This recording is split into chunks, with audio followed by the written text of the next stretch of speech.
Tu planifies ton avenir et tout semble logique, jusqu'à ce que Dieu te ferme la porte au nez. 2 fois même. Eh bien, Paul a connu la même situation.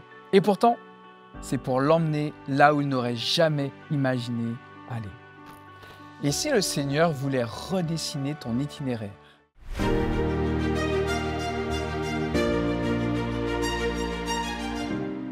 La pensée du jour se trouve dans Actes 16, verset 6. Ils traversèrent la Galatie phrygienne parce que le Saint-Esprit les avait empêchés d'annoncer la parole dans la province d'Asie. Salut, c'est Stéphane et j'espère que tu vas bien grâce à Dieu. On continue notre réflexion sur l'écoute de la voix de Dieu avec l'apôtre Paul. Alors qu'il est en plein voyage missionnaire, Paul veut annoncer l'évangile au centre de la Turquie. Pourtant, le Saint-Esprit l'empêche d'y aller. Il tente alors d'aller en Bithynie, c'est-à-dire le nord.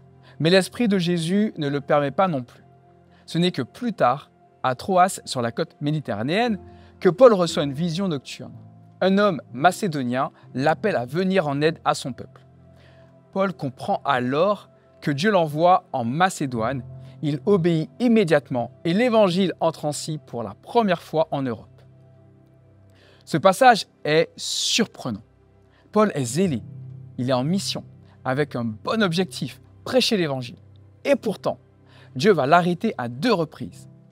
Cela nous rappelle que même nos bonnes intentions doivent être soumises à la direction divine, car Dieu voit beaucoup plus loin que nous. Il connaît le bon moment, le bon lieu, les bonnes personnes à toucher. Entendre la voix du Seigneur, c'est accepter qu'il ferme des portes sans forcément tout expliquer immédiatement. Ce n'est pas parce que tu rencontres une résistance que tu es dans l'erreur, mais peut-être parce que Dieu veut te diriger ailleurs.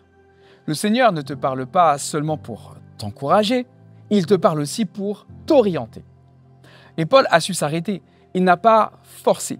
Et quand Dieu a donné une direction claire, pas une vision, il n'a pas hésité à un seul moment. Il a reconnu la voix de Jésus comme l'appel et a obéi. Entendre Dieu, c'est donc aussi apprendre à discerner quand il dit non pour mieux entendre quand il va te dire oui. Dans ta vie, tu peux avoir de bons projets, de nobles ambitions. Mais si tu veux vraiment suivre le Seigneur, tu dois rester ouvert à ces changements de direction.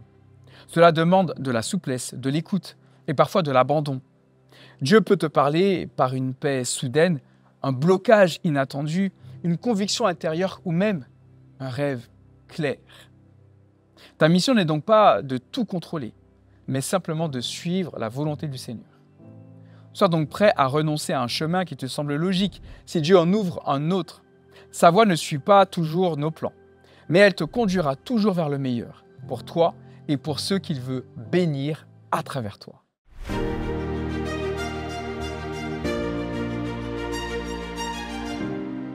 Prends un moment aujourd'hui pour demander à Jésus: Seigneur, y a-t-il un domaine où je vais de l'avant sans ton accord?